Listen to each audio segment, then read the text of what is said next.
Awesome. So if you were able to look at the slides, you probably got some idea as to what what the theme was today. I believe that you talked about nerve sheath tumors last week, and so hopefully you have figured out what we're going to talk about today. And I think, you know, these are definitely some of the most common soft tissue tumors you will see, and so to be able to get a good handle, I think is really important. So if somebody wants to just sort of tell me what they see in this first gross photograph that may or may not be important for the histologic diagnosis that's coming later, please tell me. Yeah, it looks like a well circumscribed mass with a cut surface, yellow, tan, and maybe glistening. Mm-hmm. There is some vague multinodularity here that could represent that it is separated by some thin fibrovascular septa. Mm-hmm. Yeah, I think that Yeah, was so overall, do you think the gross appearance is more sort of benign appearing or malignant appearing? benign. Yeah, for sure. So like you said, very circumscribed, very homogeneous, like maybe little flecks of hemorrhage here and there. And is there something unique or maybe slightly different about this tumor than a conventional lipoma that you might be used to seeing that's really bright yellow? Yeah, I think it looks more opaque and solid than the usual lipoma. Yeah, it's a little denser looking and Yeah. a little maybe like orangey, right? Like a Yeah, little the orangey. orange color I noticed. Yeah, it's Yeah, perfect. glowing. Perfect. So what might that make you think of? Why is it orange?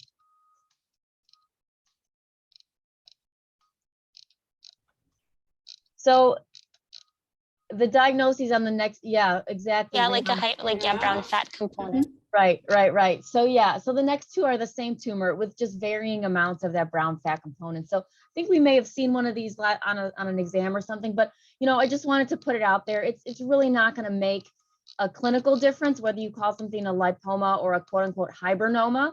A hibernoma should have any amount of brown fat in it. So in this case, it's very subtle, and you can see these multi kind of vacuolated fat cells. In the next case, it's very robust, and you can see how a lot of these fat cells have a lot of very fine vacuoles, and the nuclei are dislocated to the center of the cell, and the vacuoles are all around it, you know, as opposed to regular mature adipocytes, right, where the nucleus is sort of pushed off to the side, and it's one big vacuole, right? So hibernoma with any amount of brown fat. The reason to bring it up is because sometimes, you know, radiographically, they can look a little bit vaguely heterogeneous or a little bit lobulated. And so they can sometimes pick these changes up on imaging just to let you know, like, it's not necessarily a sarcoma, right, with these heterogeneous areas. But if you see brown fat type of tissue, that would account for the heterogeneity they see on imaging. Do these light up on PET? That's a really good question. Do they? I don't remember. It was like during one of the bone and soft tissue conferences, like for some reason, I don't know if these are hypermetabolic or something, but it was like really bright. And then everyone was like, everyone else knew that. Like Dr. Hayden was like so unimpressed. Yeah.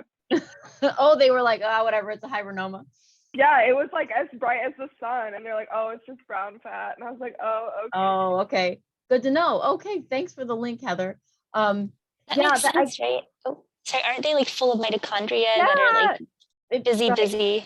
Right. It makes sense, right? They're highly metabolically active. I mean, just like oncocytic things, inflammatory things, it makes perfect sense that they would be metabolically active and take up a lot of glucose. Exactly. Very cool. Well done. Okay. Next tumor. Now, I haven't, as you can see, I haven't given you any like clinical information behind these. So we're going to talk about where you most commonly expect to see these kinds of tumors as we go through them. So this is a really common clinical pathologic correlation type of tumor that I want you to think through. So can anybody describe perhaps what they see in this case that's different?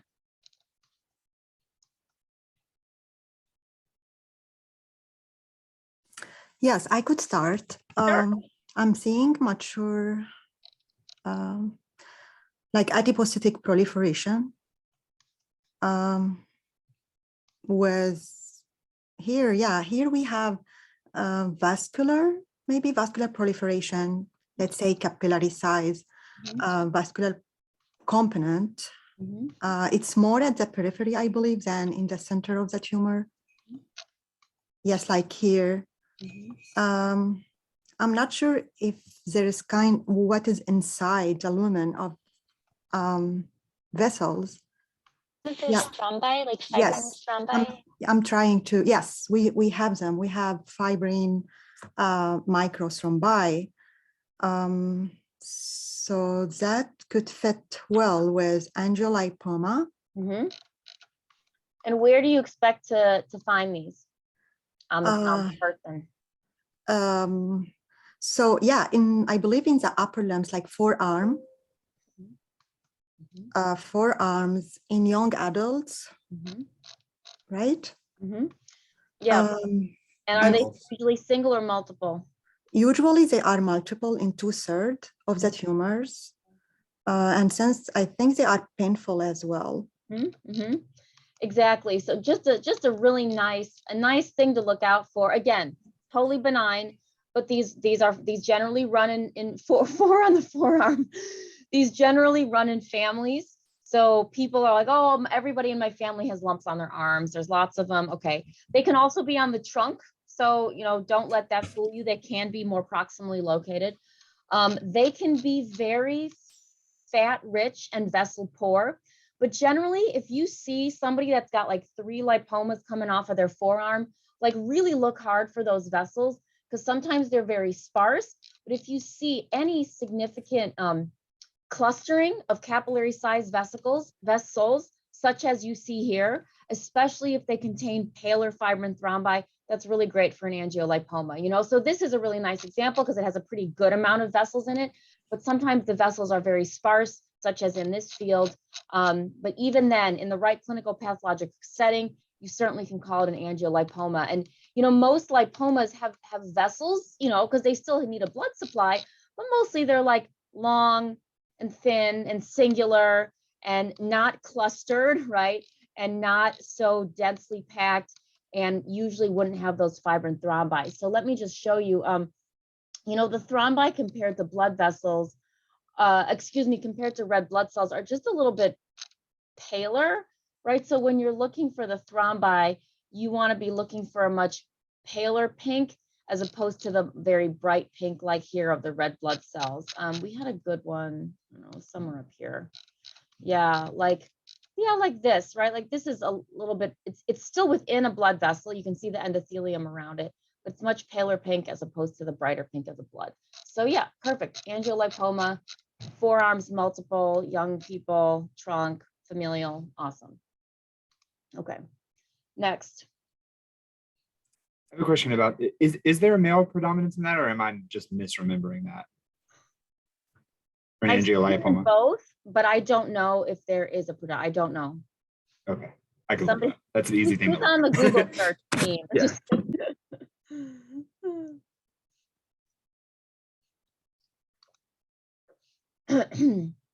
All right, next.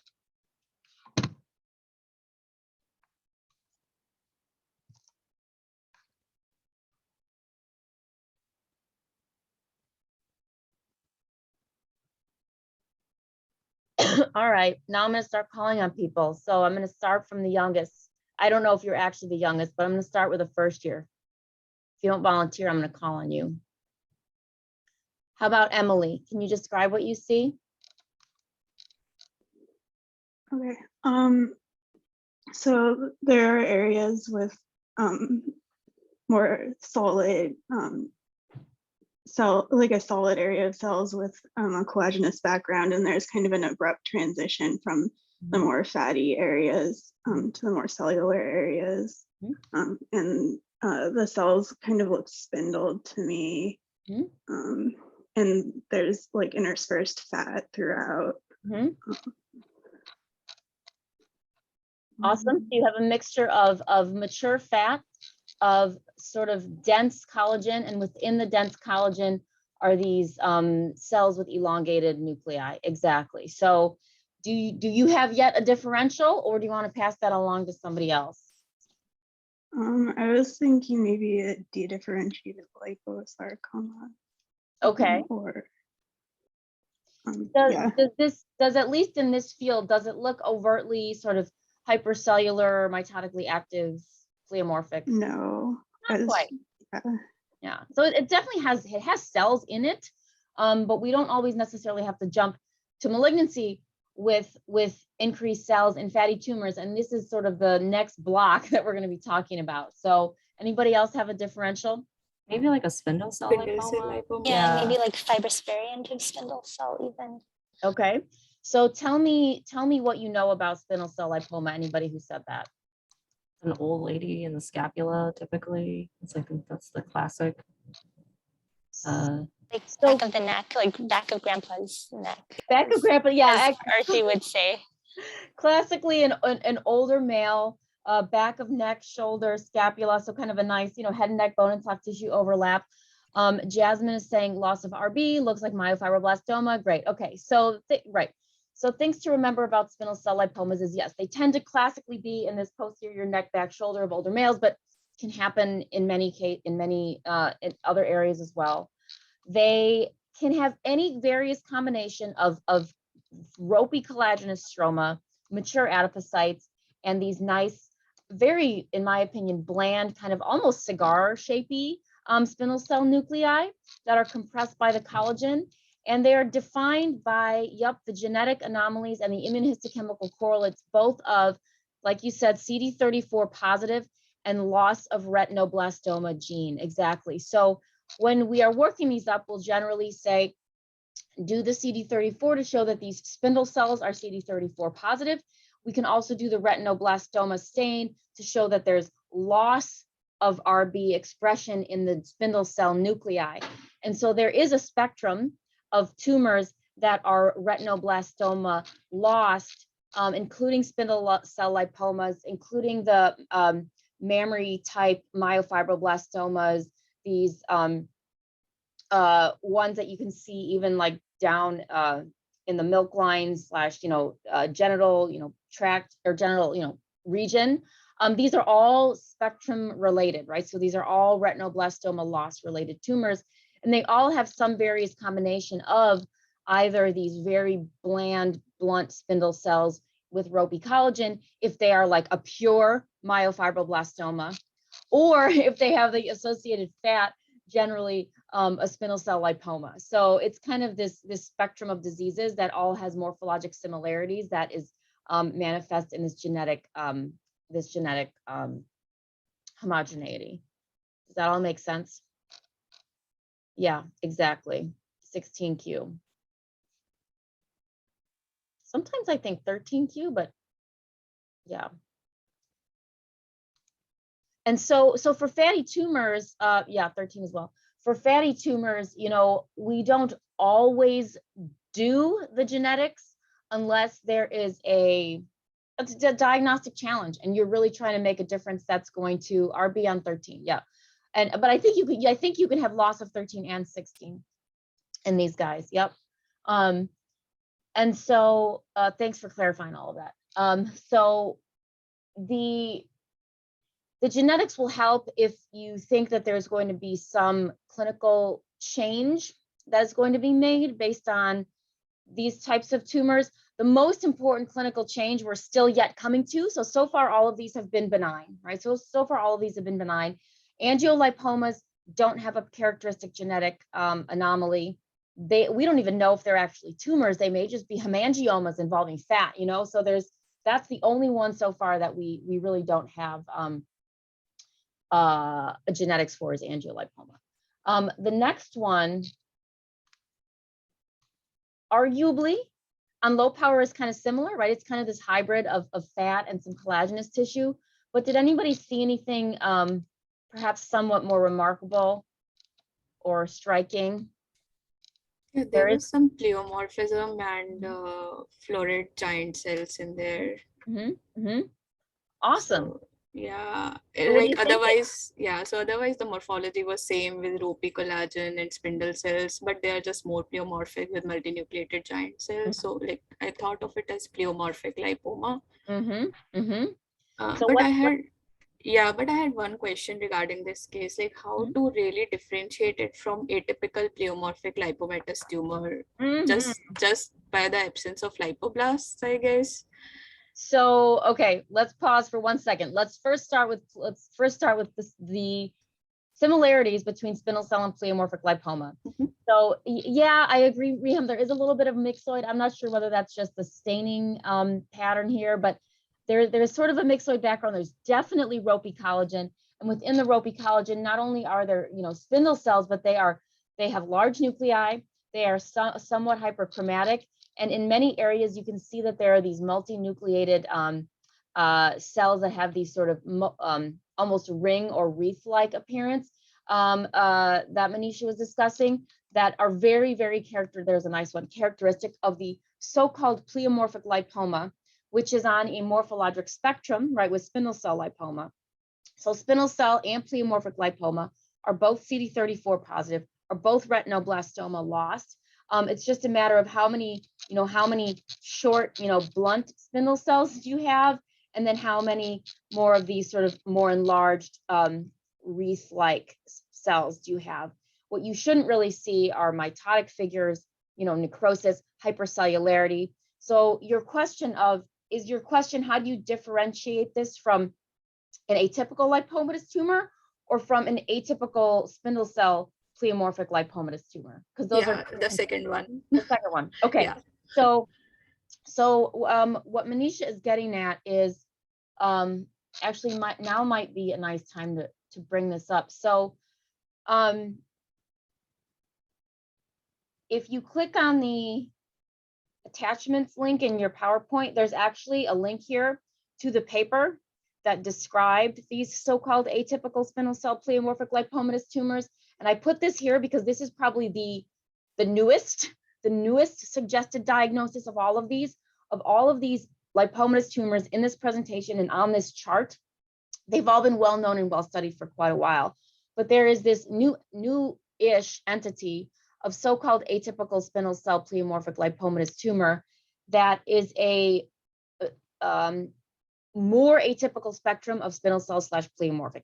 So how do we get from here to here? We get there by somewhat increasing cellularity, increasing atypia that's perhaps out of proportion, meaning not just the floret cells, but maybe we start to get more angulated, much more hyperchromatic, certainly more hypercellular, perhaps mitotic activity, but all of this is detailed in the in that paper.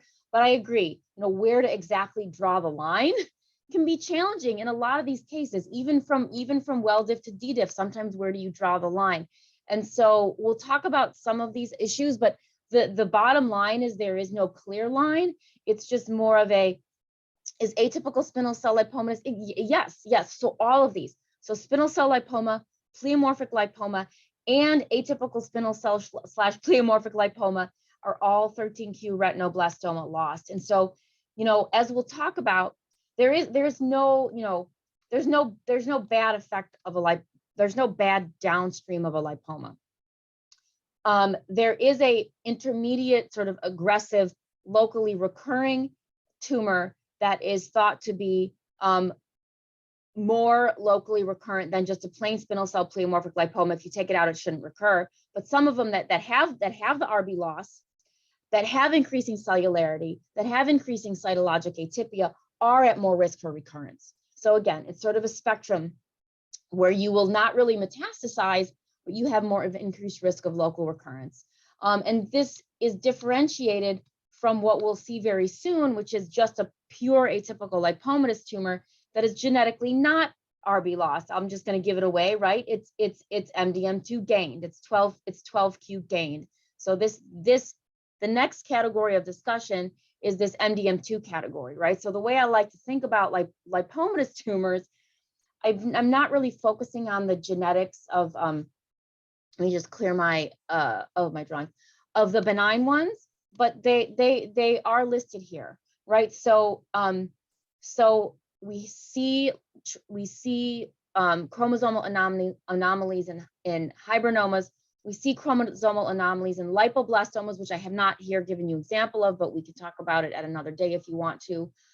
We do, as you see the spindle cell pleomorphic genetics. So all of them, as I said, have genetics except for angiolipoma.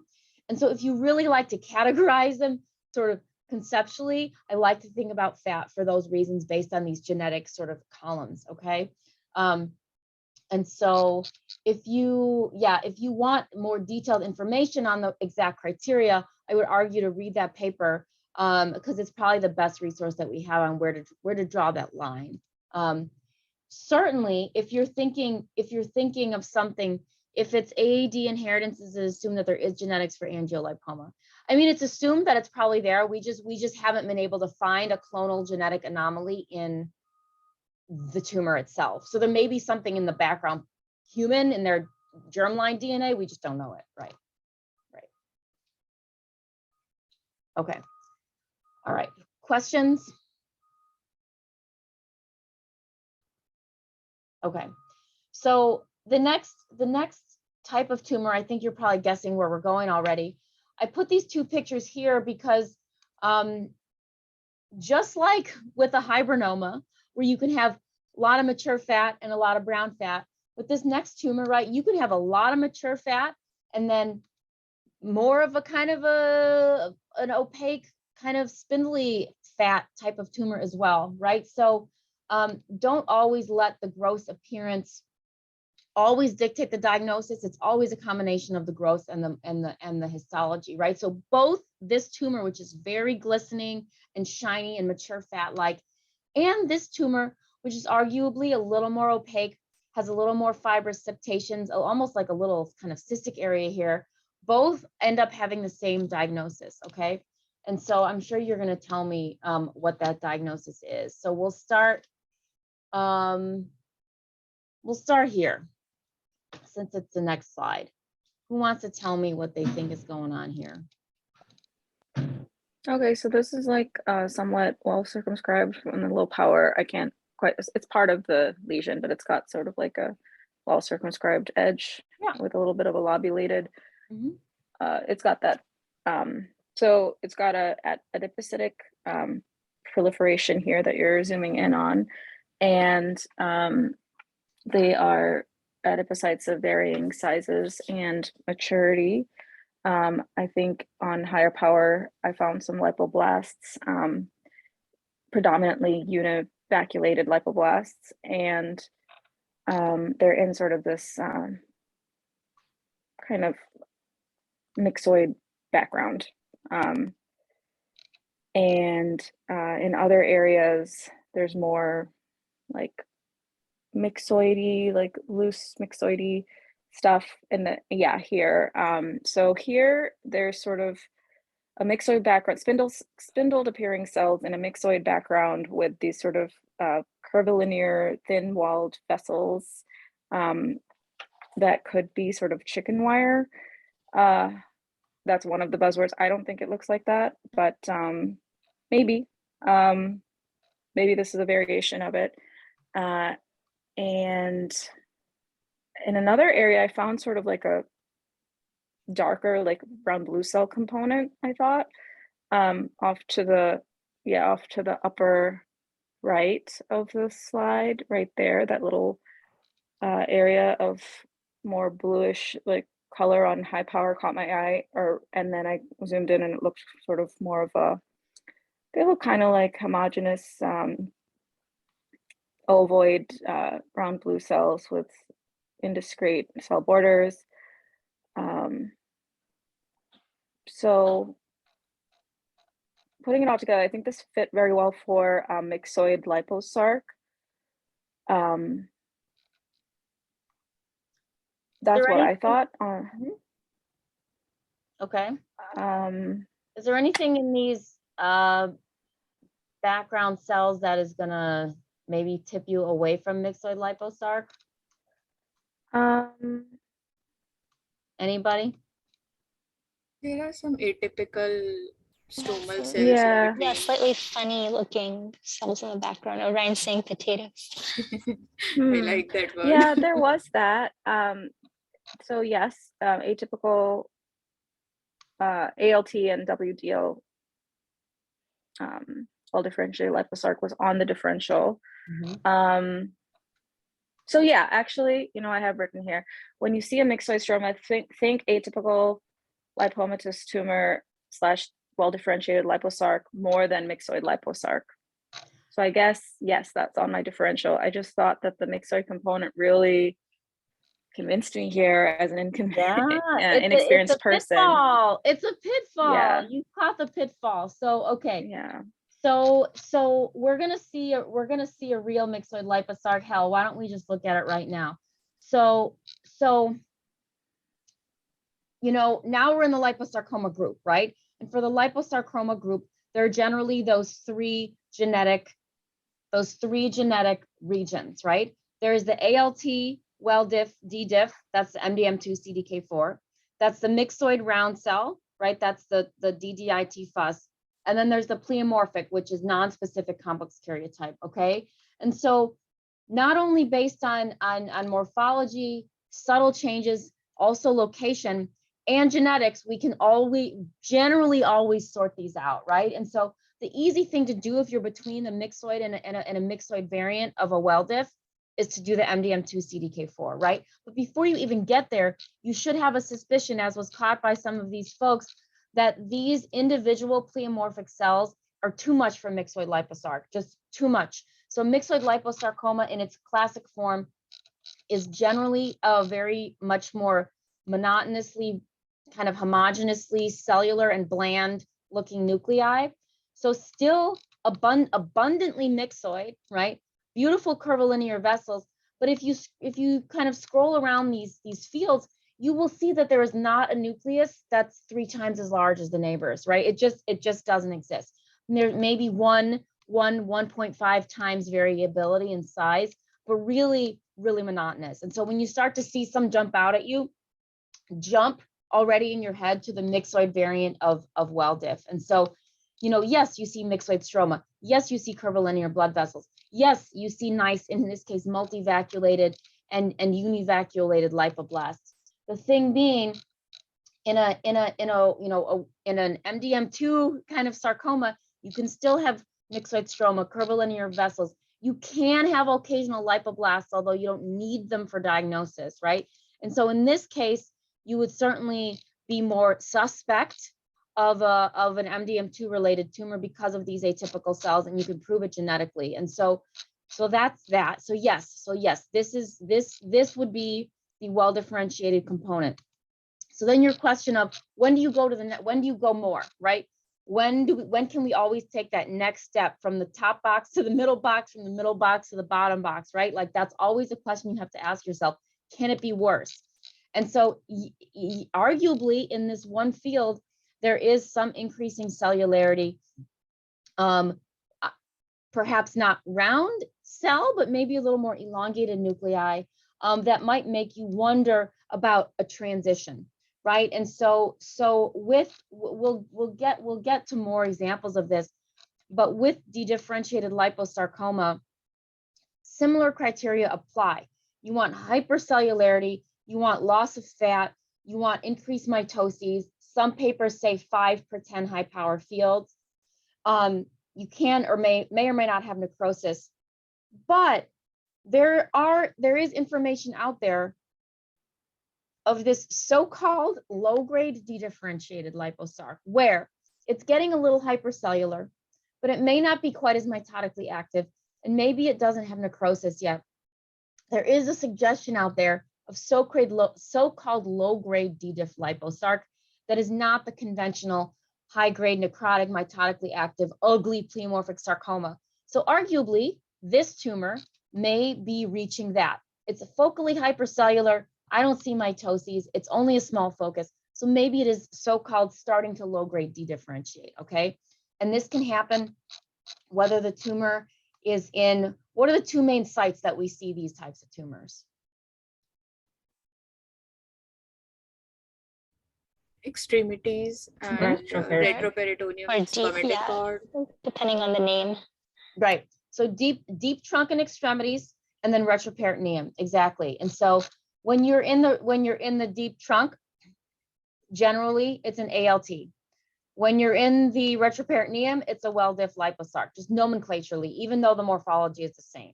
The criteria are also the same to get you to D-diff, and it's called D-diff no matter whether it's in the trunk or the extremities. Exactly, so that was the terminology that you were getting at. I will say, don't be fooled in the trunk, or for that matter, in the retroperitoneum, by a tumor that on low power, you're like, yep, done, lipoma, next case. It's probably not going to matter too much clinically if you miss a very subtle atypical lipomatous tumor, because at most it'll just recur and hopefully they'll have it re-excised. These don't de-differentiate as frequently as the ones in the retroperitoneum, because those can hide, of course, that hence the difference in nomenclature, right? But which is why we always spend a little time when we're looking at lipomas to investigate the nuclei that reside therein. Because even though this is a very mature lipomatous tumor, there are potentially subtle areas of nuclear atypia and these kind of septations with subtle increasing cellularity that are not apparent at all on low power. And so when you see these fibrous bands, okay, always check them out and see if there's any way that there could be any increasing cellularity or even any occasional hyperchromatic cells, okay? Because this is going to be one of the most subtlest of the ALTs, okay? I was gonna say, would MDM2 amplification only be in the atypical cells? Can that help you at all for it to be really differentiated? So, I mean, it's clonal, so it should be in all the cells, but you don't often see the overexpression on IHC in all of the cells. So if you're just doing the immunostain, you're more likely to see the actual immunostain be positive in these large cells, perhaps because there's heterogeneity in the amount of amplification. So maybe, you know, this cell over here has like 5 copies, but maybe this cell over here has like 30, you know? So that's my guess, because generally you don't see, I do not see MDM2 necessarily in all of the cells. It generally is in a good number of them. If you like in an area like this would be a slide I would pick to stain, right? Because it has a lot of these spindled cells in this stroma. But yeah, that's my understanding. So it could help you rule it in. It's not always perfect for ruling it out. Right. So like so the IHC is thought to be less specific than the fish. And so right, if you have great MDM2 in these large cells, you're pretty much done. If you have equivocal MDM2 or no MDM2, but your morphology is really suggestive, you can do the fish. If you do the fish and the MDM2 is not amplified, then you go back and you take a look at your morphology and you say, but there are these enlarged hyperchromatic cells that don't really fit. Could it be not an ALT, but could it be an ASCPLT, right? Could it be the next shift over? Because then you're thinking, okay, maybe it doesn't have MDM2 amplification. Maybe it has RB loss. So maybe it's one of these guys, right? So that's how my thought process would work. And so hopefully that kind of makes sense to you. At least that's how our workflow generally goes. And so the next case is, I'll just tell you, because we've already done this workup, you can see that there's quite a significant amount of collagen. There are certainly spindle cells in the background. There is interspersed fat. And so this one was a little bit harder to find, but I think, occasionally there were some enlarged, more hyperchromatic dense cells, and perhaps focally some increased cellularity, arguably quite subtle, but this was an RB loss tumor. So this is one that might walk the line between, is it just a cellular spindle cell lipoma, or is it really one of these quote unquote atypical spindle cell pleomorphic lipomatous tumors that may have the tendency to recur? And that's where following those criteria in that paper are going to be helpful. Krauss thought that this cellularity was a little much. He thought that occasionally these nuclei were a little too hyperchromatic. And so he was favoring this to be, this, which basically just potentially puts the patient at somewhat increased risk for local recurrence only. Okay. Does that make sense? Can I ask a question about this? Sure. So for me, I'm confused as to whether the spindle cell / pleomorphic adenoma are the same entity, and that in itself is, so I'm wondering if that's a little spectrum and then the other one is a little spectrum, or are those two synonyms in the green box and the other two are synonyms too? You understand my question? Every single box is a different entity, with the exception So of those two are the synonyms. same entity but locationally different. Okay, so spindle cell / pleomorphic lipoma is one name. It's not two things on a spectrum. It's a spectrum, but if you see more spindle, you can call it spindle. If you see more pleomorphic, Okay. you can call it pleomorphic. If you see both, you can call it spindle cell pleomorphic. It's a kind of a weight basket. It is a spectrum. Yeah. Okay. Thanks. Same with this. Somebody was like, Yep. oh, hey, there are these spindle cell lipomas that are focally hypercellular that recur. And then somebody was like, oh, there are these pleomorphic lipomas that are focally hypercellular that recur. Oh, they're the same thing, Yeah. Okay. But the hard thing for me then is to decide between spindle cell to pleomorphic versus, are you going to call it pleomorphic lipoma or atypical spindle cell pleomorphic? Are you going to call it pleomorphic lipomatous tumor?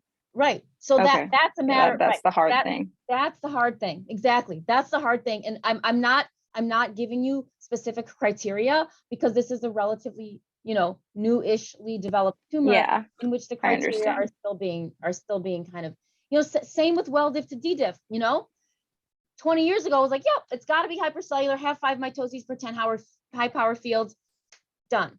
Now people are like, wait, there's this intermediate group that is slightly hypercellular, but also is more of at risk for, malignancy, for metastasis, but doesn't really have the mitosis. It's like, it's always a spectrum. It's honestly, it's always a spectrum, and the criteria are not very clear. That's almost why the criteria, like in this direction, are actually easier, right? Because you can do the genetics. You can draw clean lines in this direction. It's much harder to draw clean lines within. It's easier to draw clean lines across, if that makes any sense. Yeah, that makes sense. Thanks. Okay. All right. Dr. Cipriani, I had a question. Yeah. Like regarding that last case, could it be confused with sclerosing atypical lipomatous tumor as well, or do we need more bizarre hyperchromatic cells for that? Oh yeah. Oh, absolutely, absolutely. And so yes, that is exactly the point of this, is that you can really only put it in the correct column once you know the genetics. Exactly. Okay. Because this has fat.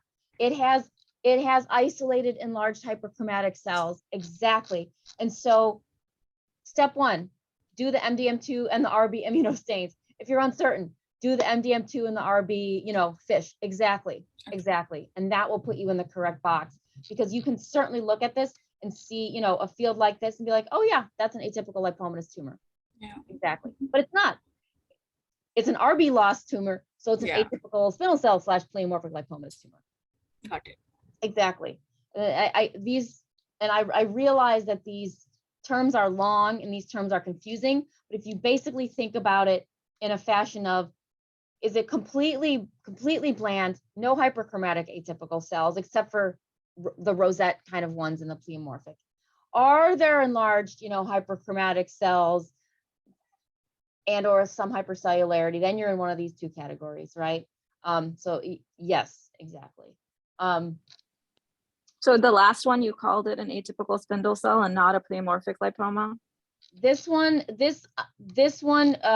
was called an atypical spindle cell pleomorphic lipomatous tumor, I think because of the more hyperchromatic, focally enlarged cells that more resemble, they more resemble that atypical spectrum rather than the rosette-like smudgy kind of chromatin of the pleomorphic. Does that make sense? Yeah, so the rosette stuff is with just pleomorphic lipoma. Exactly. Got it. And the more enlarged hyperchromatic angulated dark is going to be in this locally recurring area. Okay. All right. That, like we already said, however, the mix of this line, right, the myxoid is really the only one that doesn't have those isolated enlarged hyperchromatic cells. And that's actually probably going to help you in this diagnosis. The monotony will help you in this diagnosis, okay? Yes, it was really monotonous. All right. Cool. So we've done these. All right, now the last group. I think, you can sort of already tell where we're going, right? We have a tumor here that's very glistening in some areas, more solid in others. And then we have a tumor that's extraordinarily solid and necrotic, right? So hopefully we can see that this is malignant just based on gross exam. So, wow. Okay, well that's dead. That's necrotic. Who knows already what the diagnosis is here?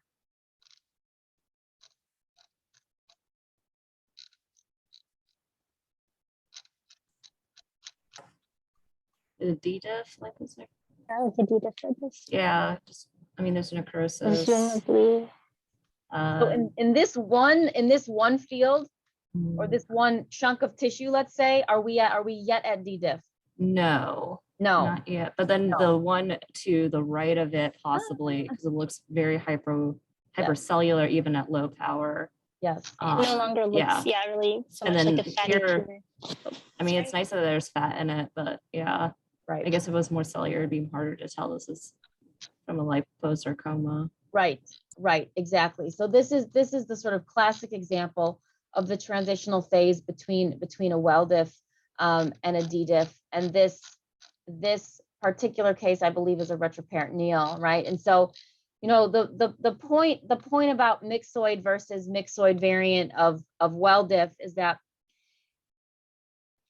anything in the retroperitoneum, right? I think I hammer this home to you guys every time. Anything in the retroperitoneum that looks myxoidy with linear blood vessels, maybe or not with lipoblast, is well diff liposarc. Okay, it's not myxoid liposarc. It's well diff liposarc that happens to look like myxoid. Okay, here's the example of well diff that looks like myxoid. Here's the example, right, of a true myxoid.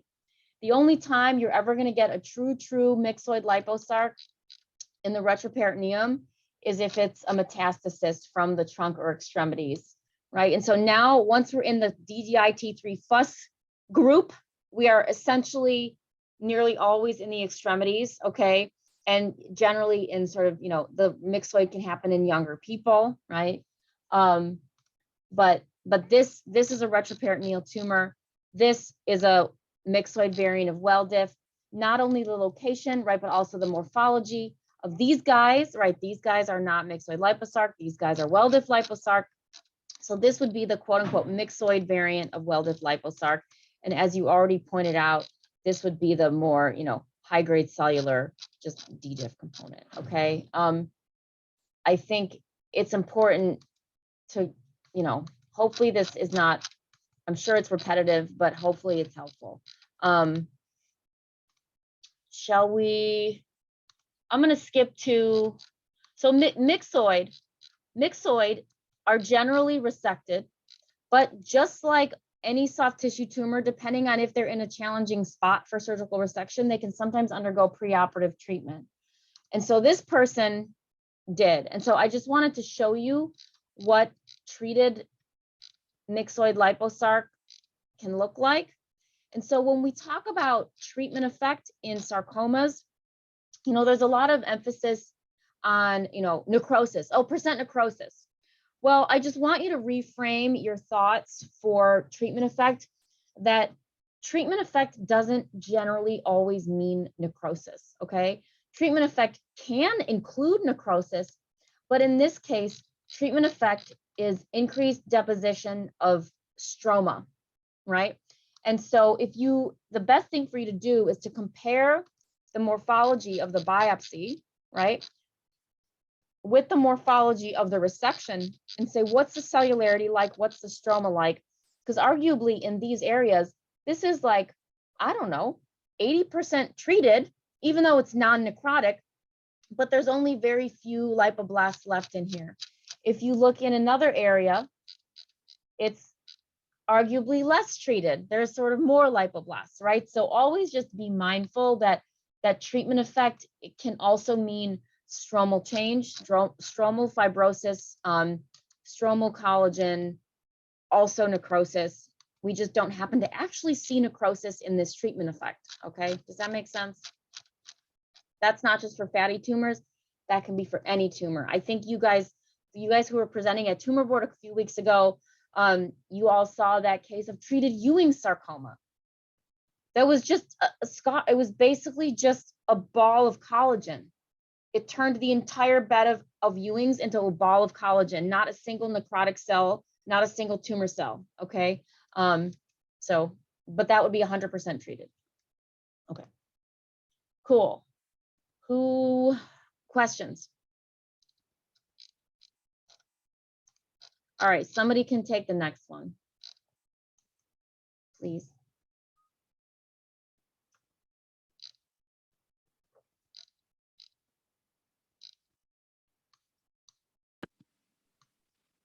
I can describe this. This tumor has like sort of like a well circumscribed high power appearance, and then low power as you're going, or sorry, low power, and then as you're going to higher power, there's this blue area. So that's sort of like hypocellular and hypercellular areas catch my eye. Mm-hmm. And there are some adipocytes there at this power, and this kind of band in between made of, I think, ropey collagen, and then myxoid areas.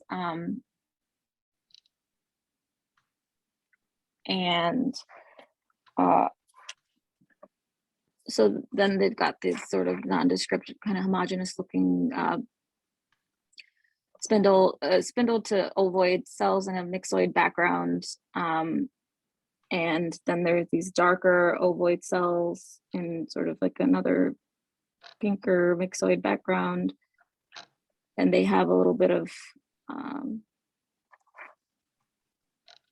crowding. Mm-hmm. And this also has the curvilinear vessels. And originally, myxoid liposarc was then on my differential because it looks very similar to the other one that we had previously with the same kind of mm-hmm. vessels.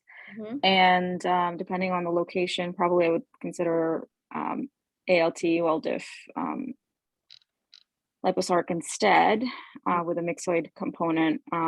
But here, maybe these look more round blue celly. So I'm wondering if this is sort of a myxoid liposarc with a round blue cell component, since there's a more of a larger round blue cell component here. Mm-hmm. So those are the things on my mind. Yep. And then I would want to do, the DDIT, I guess, and MDM2 and yep. check it out. Exactly. So this is a extremity tumor, exactly. But for sure, I think it does exhibit the very classical signs of the myxoid stroma, the curvilinear vessels, the generally monotonous appearance to the cells, really nice, bi, uni, and multivaculated lipoblast that you would definitely want to look for in myxoid liposarc. I think there's a few right here, right? And then, generally, most of the time with myxoid, that's all you're going to get. So I wanted to show you a pretty nice example of the round cell transformation because we don't often see these. And like really, they really do have this much more rounded, very plump nucleus, often with prominent nucleoli, as you can see here, right? Generally, you're expected to see some mitoses or apoptoses in and amongst these round cell patchy components. And so do you remember what % round cell is thought to portend a worse prognosis? Oh, greater than 5%. But the more there is, the more worse the prognosis too, right? Right. And so right, it's thought to be, you should report any round cell component that you see. And then if it's over 5%, certainly give some indication of what %, because that's gonna guide this person's prognosis. But yes, exactly. So, really, this is a great example because it has both components. I would argue that if you have a round cell sarcoma with just a round cell component, you should always have round cell liposarc on your differential, because it doesn't always especially on biopsy, right, which we know can be variable, it doesn't always have to have the myxoid component with it. So just a reminder, not only of the difference between myxoid round cell and myxoid well diff d-diff, but also round cell alone, right, can be present. And so you should have that sort of in the back of your mind. With a round cell sarcoma that's not really fitting into any category, just always have a pure round cell on the back of your mind. Does that help? Does that make sense? Good. So in Ward-Reevesian fashion, we've gone from benign to malignant. And so somebody can tell me what this last case is. By process of elimination. It's a pleomorphic liposarcoma. Yeah, I think that's the last thing. I mean, even screaming at low power, at us. you can like see nuclei. Even like you don't need to go that far deep to see these like extremely giant pleomorphic nuclei. Yeah, potatoes from space is what Ryan is saying. Potatoes from space. What's your differential? I mean, could we still would have to consider like a D-diff liposarc as well? Yes, you always have to consider the pleomorphic variant of D-diff liposarc. Exactly. So you're going to want to throw an MDM2 on it. And if this is an old person in the extremities, it's probably just a pleomorphic. If it's in the retroperitoneum, it's probably a D-diff. Okay, but pleomorphic liposarcoma is essentially defined, yes, by pleomorphism, but also very characteristically by pleomorphic lipoblasts, right? So you should see lipoblasts with multiple fat vacuoles and these crazy potatoes from space nuclei, all right? So a combination of all of those. I think this diagnosis is quite remarkable when you see it, but yes, always consider a pleomorphic variant of D-diff. And so I've kind of listed here, your variants, right? So for well diff, we've already seen the myxoid variant. We've already seen the lipomatous variant that's very fat rich, right? Those are the more characteristic ones you're going to see. But don't forget that you can also see sclerosing with lots of collagen. You can also see inflammatory with lots of inflammatory cells. Usually sclerosing and inflammatory kind of go together, right? But always, how are we gonna? I like potatoes from space.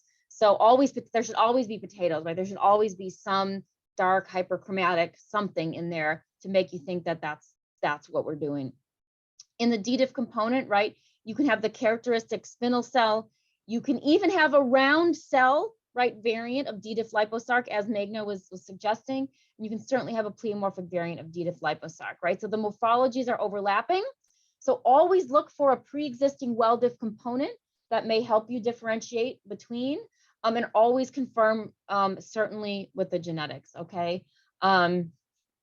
The charts here I've given you are for those of the essentially benign adipocytic tumors and for those of the malignant adipocytic tumors. Hopefully that helps put things into context.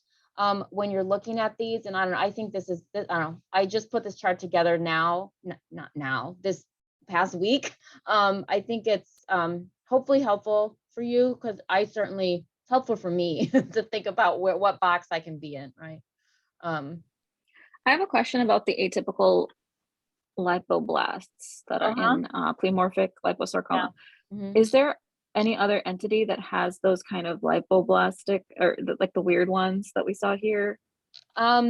So other than DDIF, yeah, not lipoblasts. So pleomorphic lipoblasts are pretty good for either pleomorphic liposarc or DDIF liposarc. You can have pleomorphic tumor cells, not necessarily with these multivacuoles. You can have pleomorphic tumor cells in many things, right? Pleomorphic rhabdo, just undifferentiated pleomorphic sarcoma. So the pleomorphism itself isn't specific, but the fat vacuoles along with the pleomorphism is somewhat more specific. So do you know how I like chose to remember it now that I have that? So I said that the lipoblasts look like they're old and wrinkly, like the old people that have the tumor. For pleomorphic liposarcoma. And myxoid liposarc is smooth and plump, just like the young people that yeah. Just kidding. Okay, what other questions do you guys have?